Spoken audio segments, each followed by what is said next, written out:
YouTubers, and welcome to another beer review with me here, the Master of Puppets. Today joined by Jakob, the Bourbon. And today we're going to be looking at a fairly limited beer by Nøgne Ø. And I reviewed the regular version of this back in 2010, which was the Nøgne Ø Sunturnbrew for the Halloween special where I was dressed as Jack the Rat. And this is the Nøgne Ø Sunturnbrew peat smoked barley wine aged in bourbon barrels. This little 25 centiliter bottle was 80 kroners. That's kind of expensive. That is pretty expensive for such a small bottle. But I remember liking the other one so much, and it's a smoked beer too, and I dig those. So. I actually tried the regular version at a festival as well. So. Oh, right. It's 11%, says, to enhance the flavor of our Sunturnbrew brew, we aged it in a bourbon barrel, or in bourbon barrels for a year. We think it was a good year. And that's it. But let's get this one cracked open. I'm really excited about trying it. So we've got the Sunturnbrew poured, and we're using the small McKellar tasting glasses from Copenhagen Beer Celebration. Yeah. Because the bottle is so small, but... so small. It's a nice color. It's got a big head for 11% too. Yeah. It's kind of like a hazy, ruby color. It looks like barley wine. Yeah, it does. It's a little more hazy.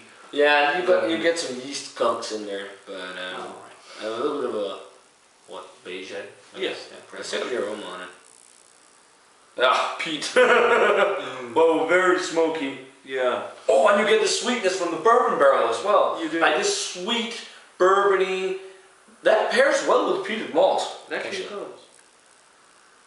Some caramel toffee, maybe? And the sweetness kind of almost smells like a fruitiness in a weird way. I'm getting fruitiness, maybe like red apple almost, or something like that, and then or candied apple, and then also a hint of dark fruit, but tons of peaty, smoky, minerally smoke. Yeah. Salty, smoky aroma. And that minerally smoke kind of like it's watering my mouth. Yeah, makes your saliva go crazy. Go crazy. Crazy. But picking up that, I'm picking up, again, maybe almost a meaty smoke, even though peat usually isn't meaty, but there's something in there that reminds me of meaty aromas. Maybe it's a slight saltiness to it. But caramel, toffee, maybe a little bit of sugar. Smells awesome. Let's give it a taste. Cheers.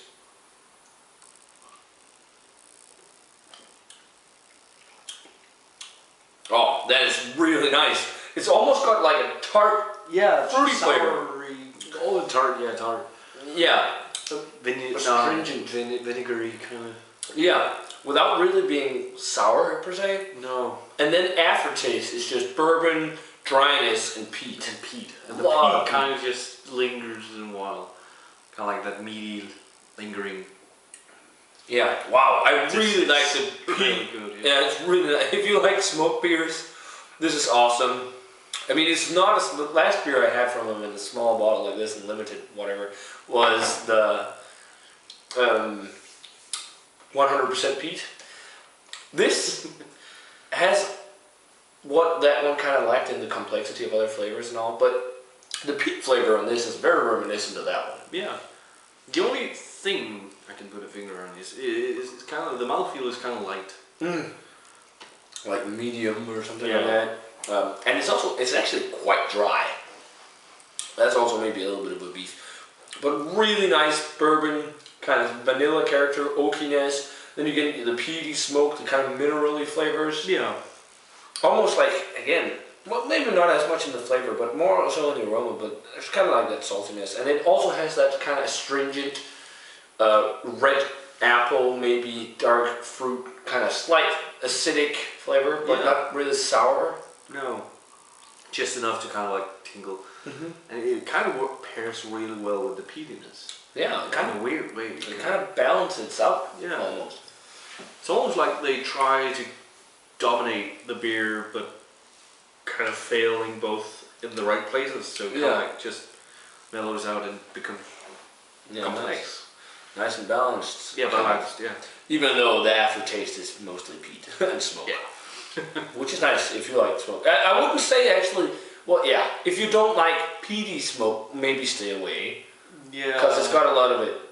But maybe But it's not Not burnt, it's offensive. Yeah, it's not offensive on the smoke side.